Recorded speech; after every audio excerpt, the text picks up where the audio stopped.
নমস্কার বন্ধুরা, সুতোপার কন্যা চ্যানেলে আপনাদের সবাইকে স্বাগত। আজকে আরেকটি নতুন ভিডিও নিয়ে আপনাদের সামনে আমি চলে এলাম। আজকের ভিডিওর বিষয় চড়ক পূজা কেন পালিত হয়। চড়ক পূজা বা নীল পূজা হল দেবতা শিবের সম্মানে অনুষ্ঠিত একটি হিন্দু লোক উৎসব। ভারতের পশ্চিমবঙ্গ রাজ্যে এবং বাংলাদেশে চৈত্র মাসের শেষ দিনে মধ্যরাতে এই উৎসবটি পালন করা হয়। এই উৎসবটি মূলত বাঙালি হিন্দুর অন্যতম গুরুত্বপূর্ণ লোকোৎসব। নববর্ষের প্রথম 2-3 দিন ব্যাপী চড়ক পূজার উৎসব চলে। লিঙ্গ পুরাণ, বৃহদ্ধর্ম পুরাণ এবং ব্রহ্মবৈবর্ত পুরাণে চৈত্র মাসে শিবের আরাধনা এবং উৎসবের উল্লেখ থাকলেও চড়ক পূজার উল্লেখ নেই। তবে পাশুপত সম্প্রদায়ের মধ্যে প্রাচীনকালে এই উৎসব প্রচলিত ছিল। লোকবিশ্বাস অনুযায়ী এই উৎসবের মাধ্যমে দেবতা শিবকে সন্তুষ্ট করতে পারলে তাদের সমৃদ্ধি আসবে, আগের বছরে দুঃখ কষ্ট দূর হয়ে যাবে। এই পূজার প্রস্তুতি সাধারণত 1 মাস আগে থেকে শুরু হয়। উৎসবের আয়োজনের জন্য ভারপ্রাপ্ত ব্যক্তিরা গ্রামে গ্রামে গিয়ে ধান, তেল, চিনি, লবণ, মধু, টাকা এবং পালনীয় আচারের জন্য প্রয়োজনীয় অন্যান্য জিনিসপত্র সংগ্রহ করে। এই অনুষ্ঠানের আগে ভক্তরা পুরো 1 মাস উপবাস করেন। এই উৎসবে অংশগ্রহণকারীরা গাজন সন্ন্যাসী নামে পরিচিত। গাজন প্রকৃতপক্ষে কৃষি সম্প্রদায়ের সাথে প্রত্যক্ষ বা পরোক্ষভাবে সংশ্লিষ্ট ব্যক্তিদের সাথে যুক্ত। তারা বৃষ্টি এবং ভালো ফসলের জন্য প্রার্থনা করে ভগবান শিবের কাছে। ভগবান শিব এই সম্প্রদায়ের সাথে ঘনিষ্ঠভাবে সম্পর্কিত বলে মনে করা হয়। উৎসবটি আসলে দেবাদিদেব মহাদেবকে সন্তুষ্ট করার একটি উৎসব। নীল পূজা, গম্ভীরা পূজা বা শিবের গাজন চড়ক পূজারই রকম ফের। আগের দিন চড়ক গাছটিকে ধুয়ে মুছে পরিষ্কার করা হয়। এতে জল ভরা একটি পাত্রে শিবের প্রতীক শিবলিঙ্গ রাখা হয়, যা পূজারীদের কাছে বুড়ো শিব নামে পরিচিত।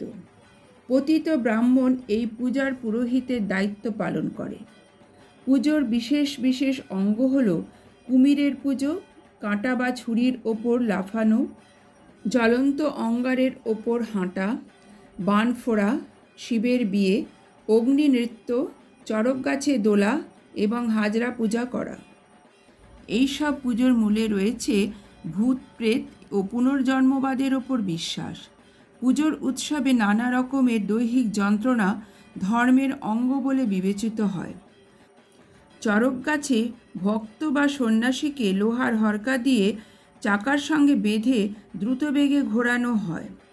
তার পিঠে, হাতে, পায়ে, জিহ্বায় এবং শরীরের অন্যান্য অঙ্গে বাণশলাকা বিদ্ধ করা হয়। কখনো কখনো জ্বলন্ত লোহার শলাকা তার গায়ে ফুঁড়ে দেওয়া হয়। এইভাবে তারা শিবের পুজো করে, শিবকে সন্তুষ্ট করার জন্য। ব্রহ্মবৈবর্ত পুরাণ অনুযায়ী দ্বারকাধীন কৃষ্ণের সঙ্গে দেবাদিদেব মহাদেবের একনিষ্ঠ ভক্ত বান রাজার যুদ্ধ হয়। যুদ্ধ শুরুর আগে মহাদেবের স্তবস্তুতি করেন রাজা বান, যুদ্ধে যাতে তিনি জয়ী হন এবং অমরত্ব লাভ করেন, তাই নিজের শরীরে রক্ত দিয়ে তুষ্ট করেন ভগবান শঙ্করকে। তার এই কৃষ্ট সাধনায় সন্তুষ্ট হন ভোলানাথ। রাজা বানকে তিনি অমরত্বের আশীর্বাদ দেন। সেই শুরু চড়ক উৎসবের। তবে পুরাণ কথিত এই উৎসবের সূচনা করেন 1485 সালে রাজা সুন্দরানন্দ ঠাকুর। তারপর থেকে মূলত শৈবরাই পালন করে আসছেন এই চড়ক পূজা। যদিও বর্তমানে এই পূজা হয়েছে সর্বজনীন। জীবনের স্বতঃস্ফূর্ততা প্রকৃতিতে থেমে থাকে না, বরং এটি মানুষের অবস্থার দিকে ধাবিত হয়, যেখানে এটি আনন্দদায়ক পরিপূর্ণতার জন্য পদ্ধতিগত প্রবণতা খুঁজে পায়। চড়ক পূজা একটি ঐতিহ্য এবং প্রতীকী উৎসব। উৎসবটি জীবন, মৃত্যু এবং পুনর্জন্মের চক্র এবং প্রকৃতির শাশ্বত শক্তির প্রতিনিধিত্ব করে। চড়ক সন্ন্যাসীরা ভগবান শিবের প্রতি মানুষের যে ভক্তি ও বিশ্বাস রয়েছে তার একান্ত প্রমাণ। প্রেম, সমবেদনা এবং শ্রদ্ধার মূল্যবোধকে অনুকরণ করাই হলো চড়ক পুজোর লক্ষ্য। শেষ করছি আমার এই ভিডিও। যদি ভিডিওটি ভালো লেগে থাকে তাহলে চ্যানেলটি সাবস্ক্রাইব করার জন্য অনুরোধ থাকলো। পরবর্তীকালে অন্য কোনো ভিডিও নিয়ে আবার আপনাদের সামনে হাজির হয়ে যাব। সকলে ভালো থাকবেন, সুস্থ থাকবেন। ধন্যবাদ।